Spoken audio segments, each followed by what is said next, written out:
Sio wasiambiwe. Uangalie, unajua saa hii Tanzania ina trend. Hiyo trending inaweza kuwa ni ukweli ama ni uongo. Wametumwa kuwa macho ya Umoja wa Mataifa ndani ya nchi ya Tanzania. Alafu sijui kama ni kutosoma ama ni nini. Unafukuza maafisa wa ICC. Yaani tuseme pole. Chako ni kuiza. Kwa sababu ya nini? ICC ndio koti kubwa duniani, sio Afrika, sio Afrika Mashariki, sio Ulaya, duniani kote, na Tanzania ni mwanachama wa Umoja wa Mataifa. Walikuja kuangalia, kuobserve ground, madai yanayotoka nje ni ukweli ama ni uongo. Sasa kwa sababu ya upumbavu wako, yani unatumia Tanzania kama ni boma yako, mahakama ni yako, uhamiaji ni wako. Juzi wakati Heche alikuwa anaenda matanga ya Raila, kufika uhamiaji ukasema asitoke, akarudishwa. Umesikia maafisa kutoka Hague, mahakama kuu ya ulimwengu, wamekuja kuona kama ni ukweli.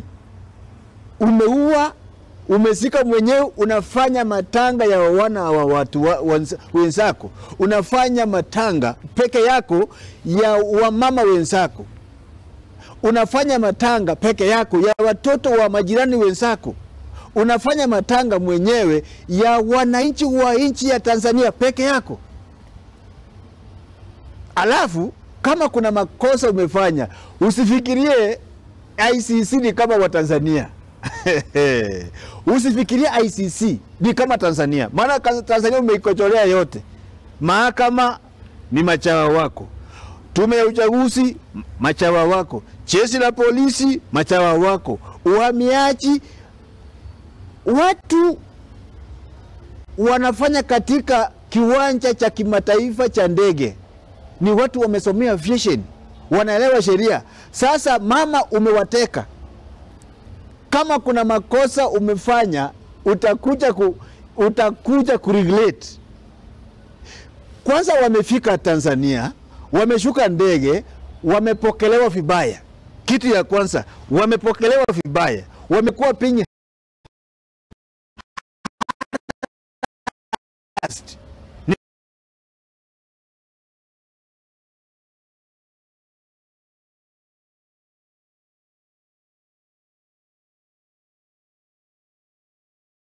nganya simu sao simepaki Tanzania, alafu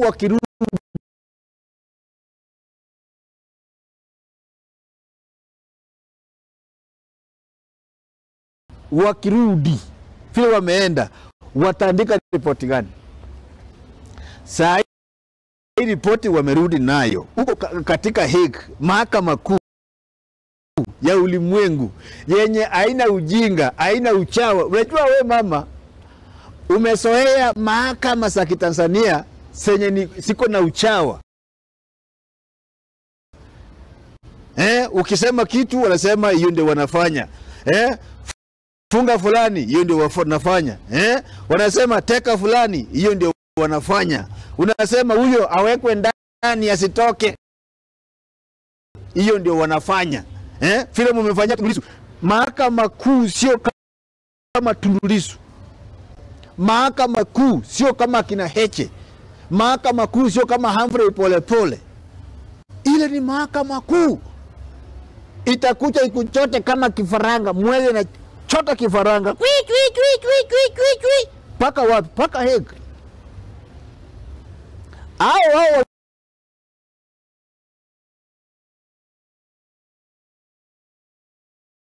nisaidie tissue, nisaidie uchi. Watakwambia mama, hapa ni Hague, hapa ni England, hapa sio Tanzania. Umesoea wao wakina Mafuela, akina Komando, hautawaona pale. Sasa anza kujiandaa maisha ya kufungwa. Nilisema hapa, ni vile utaki kutufuatilia. Nilisema ya kwamba kama uko na namba ya Charles Taylor, Kama una tukupe, maana sisi kuna vile naweza tafuta namba ya Charles Taylor nikupe. Kama una omba tukupe namba ya Charles Taylor. Saa hii yako ndani ya Hague. Saa hii ako ndani ya Hague. Ni sini mwaka wa 10 na amefungwa kifungo chote cha maisha yake. Hakuna hata siku moja atakuja kutoka nje. Anahudumia kifungo cha milele na milele. Na nilikwambia ukienda pale mambo ni mangapi? Mambo ni mangapi? Unyongwe ama ufungwe kifungo cha milele. Makosa umetenda.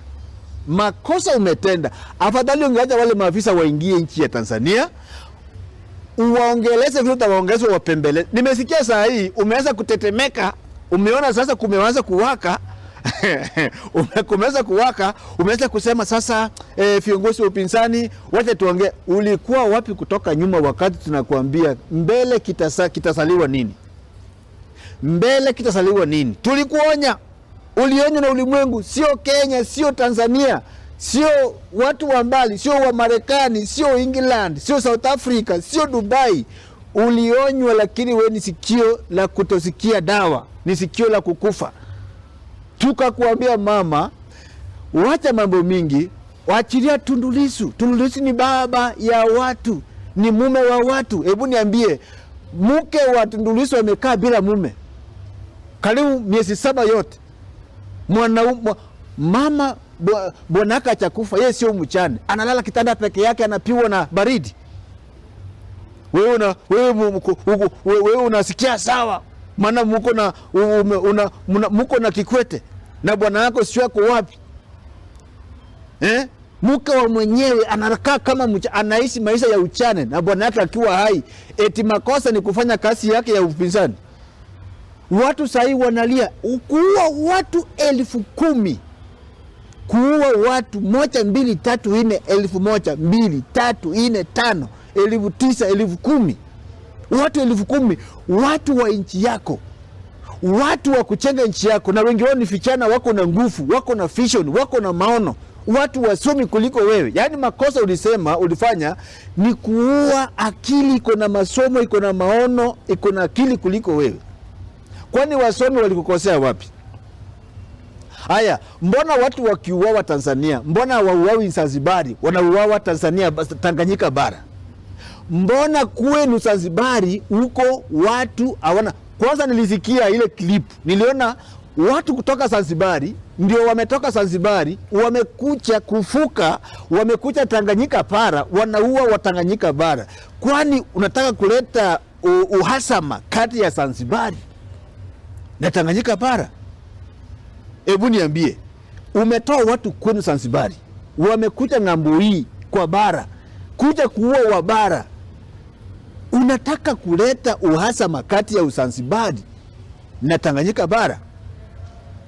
Just imagine. Lakini sasa kimenuka. Sasa kimenuka. Umeyakanyaga. Na ni mabichi.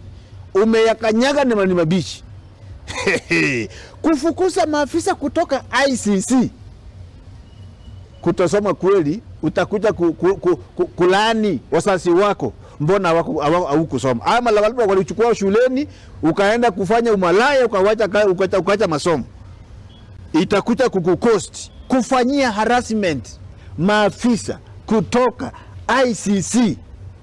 Wametumwa wakuja kuobserve, waone the ground iko aje. Kwanza nilisikia mlitesa maobservers. Wale watu walikuja kuobserve kura kwenu. Niliona wameweza kueleza moja kwa moja, wanaenda wanaeleza chenye kiliku. Leo hii nimeona katika newspaper ya Kenya, observer mmoja amesema mali alikuwa kura zilipigwa ni 10. Kura mali alikuwa kituo kura 10. Baadaye wanajeshi wakuja na malori iko na makura ndani yake. Haya uoni? Watu umeua ni wengi. Yaani dunia saa hii inalia juu ya Watanzania. Yaani dunia sio Kenya. Umesikia paka Marekani inalia juu ya damu imemwagika ndani ya nchi ya Tanzania. Umesikia Hague, Uingereza huko, England inalia juu ya damu imemwagika ndani ya nchi ya Tanzania. Wewe uko hapo, wewe ndio muachi, umejificha ndani ya camp ya jeshi. Hata utisiki, Yaani unaona ni kama uko sawa, hautapaki salama. Ulionywa. Akina Humphrey Polepole walikuonya kwa kataa. Aliyekuwa msaidizi wako kaimu rais, naibu rais wako Philip Mpango paka akachiusuru. Wewe uone kama ni issue. Hebu niambie, wakati Mpango anachiusuru alisema sasa ameseeka. Hebu Mpango na miaka yake ameseeka kweli? Akachiusuru akaona ya kwamba sitaki nihesabiwe katika inchi inayokula watu, inchi inateka watu, inchi inaua watu, wengine wanaliwa na mamba.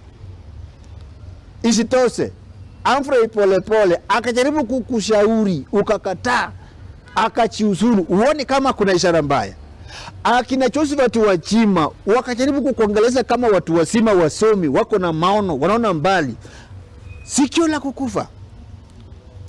Majirani kama sisi tumeongea, fuatilia mikanda kwenda nyuma, tumejaribu kukushauri, hausikiki wala hausikii. Sasa mahali umekanyaga ni babaya. Maana nilikwambia kwamba mtu yeyote anakuonya ni mtu anakupenda. Hauwezi ukaonya mtu mwenye upendi. Yaani ukiona mtu yeyote anakuambia hapo ni maana umekosea, maana unaelekea papaya. Huyo ni mtu anakupenda na anapenda kazi yako. Tunapokuonya sio tunakuchukia. Tunapenda Watanzania, ni mandugu zetu. Madada zetu wameolewa Tanzania na sisi tumeoa wa Tanzania. Sisi ni masemeji. Sasa nasikia kwanza Wakenya wanapitia shida ndani ya nchi ya Tanzania. Eti kwa sababu makosa wamesoma. Eti Wakenya wamesoma. Yaani makosa ya Wakenya ni kusoma. Makosa ya Wakenya ni kusoma. Makosa ya kina Tundu Lissu ni kusoma. Mwanasheria. Sasa nasikia Tundu Lissu alikataa kuja kotini leo kwa sababu intelligence ya kwake ilimwambia hali sio nzuri. Mama, utakuja kulia ndani ya choo na utalia mshiba wa kujitakia, hauna kilio. So utalia peke yako, sisi tukicheka. Maana tulikwambia kusikia. Kumbuka ni mawe yanaongea kwa niaba ya Watanzania. Thank you very much for following us. Like, comment and subscribe.